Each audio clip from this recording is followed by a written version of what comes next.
इस वीडियो के जरिए हम आपको ज्योतिर्लिंग और आसपास से जुड़ी पौराणिक कथाओं के बारे में भी बताएंगे और यहाँ तक पहुँचने का सरल मार्ग और कुल खर्चे के बारे में भी बात करेंगे। तो चलिए शुरू करते हैं। हमने इस जर्नी की शुरुआत पुणे से किया। पुणे से भीमाशंकर के लिए दिन में सुबह 5 बजे से दोपहर 2 बजे तक हर घंटे बस की सुविधा उपलब्ध है। आप चाहे तो यहाँ से टैक्सी भी ले सकते हैं। पुणे से बस का सफ़र 3 से 4 घंटे का होता है। इस बीच में बस चाय और नाश्ते के लिए 15 मिनट रुकती है। हमने सुबह 6 बजे शिवाजी नगर से बस पकड़ी और 9 बजे तक भीमाशंकर पहुँच गए। ये पार्किंग सरकारी और प्राइवेट वाहनों के लिए है। यहाँ पर साफ़ सफाई का काफ़ी ध्यान रखा गया है। यहाँ से हमें 50 मीटर आगे चलकर भीमाशंकर मंदिर से लगा हुआ मेन गेट दिखाई दिया। मेन गेट के बगल में एक नक्शा भी लगा हुआ है जो कि यहाँ पर घूमने वाली जगहों के बारे में दर्शाता है।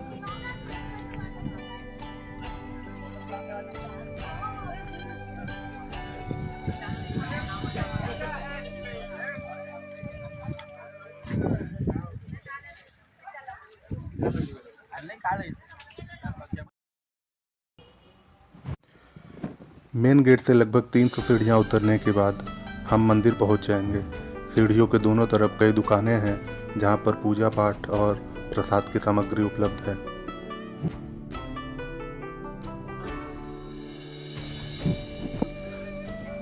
यहाँ से मेरे दोस्त को एक रुद्राक्ष का माला लेना था तो हम लोग रुक गए और मोल भाव करने लगे। मोल भाव करने के बाद 150 रुपये का माला हमें 90 रुपये में ही मिल गया। अगर आपको भी यहाँ पे कुछ खरीदना हो तो आप मोल भाव ज़रूर करें। 150 रुपये का है।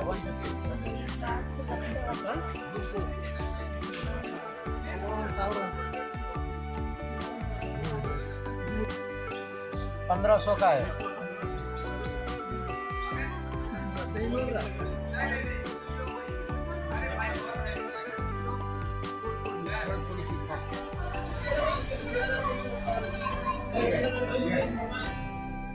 इसके बाद हम प्रसाद और अन्य सामग्री लेकर दर्शन करने के लिए लाइन में लग गए। हालांकि ऑफ सीजन होने के नाते हमें ज़्यादा लंबी लाइन देखने को नहीं मिली और मात्र 30 मिनट में ही हमने दर्शन कर लिया। अगर यहीं आप शिवरात्रि या सावन के समय आते हैं तो आपको 2 से 3 घंटे लाइन में लगना होगा। यहाँ पर दर्शन करने के बाद हमें पता चला कि 12 से 12:30 तक शिवलिंग पर लगा हुआ आवरण हटाया जाता है और हम असली शिवलिंग का दर्शन कर सकते हैं। तो हमने थोड़ा इंतज़ार करने का मन बनाया और 12 बजते ही असली शिवलिंग का दर्शन करने का सौभाग्य मिला।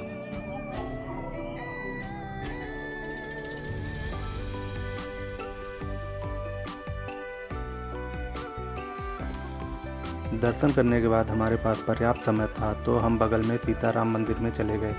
यहाँ पर श्री राम, माता सीता और लक्ष्मण का मूर्ति लगा हुआ है। बगल में राधा कृष्ण और दूसरी तरफ माँ दुर्गा की प्रतिमा भी है।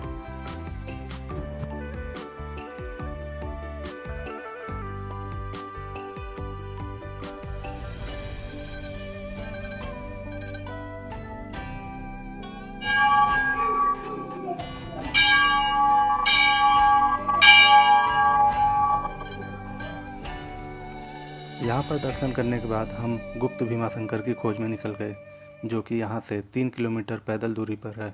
कुछ लोगों से पूछने के बाद हमें एक कच्चे रास्ते के बारे में पता लगा। कच्चे रास्ते पर कुछ दूर जाने पर जगह जगह हमें निशान दिखते गए जिसकी सहायता से हम आगे बढ़ना शुरू किए।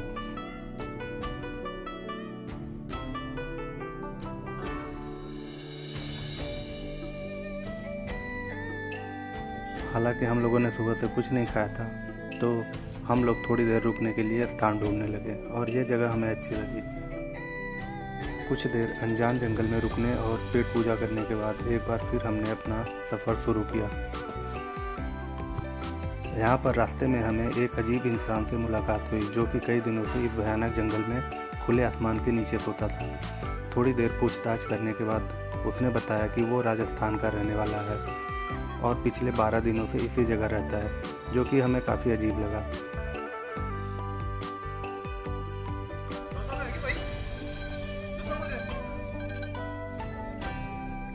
कब से भाई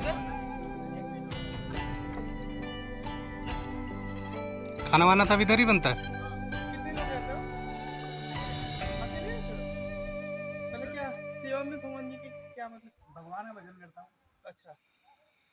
तो खाने पीने का व्यवस्था कैसे होता है?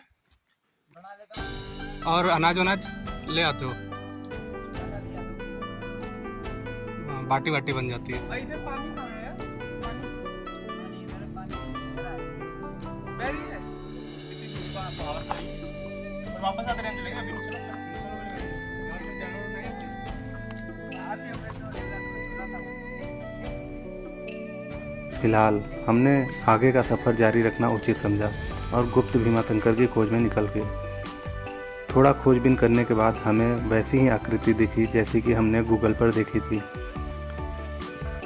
पहाड़ के नीचे जाने पर हमारी तलाश पूरी हुई और हमने गुप्त भीमाशंकर का दर्शन किया और वापस जाने का प्लान बनाया, क्योंकि किसी भी हालत में हमें 5 बजे वाली बस मिस नहीं करनी थी, क्योंकि इसके बाद पुणे के लिए कोई भी बस नहीं थी।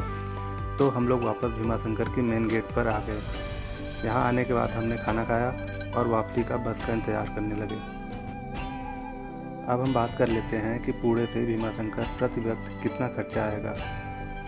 तो पुणे से भीमाशंकर बस का किराया 165, प्रसाद और अन्य सामग्री 100 रुपये, खाना खाने का 70 रुपये और भीमाशंकर से वापस पुणे के लिए बस 165 रुपये। तो टोटल मिला के 500 रुपये में हम पुणे से भीमाशंकर का सफ़र पूरा कर सकते हैं।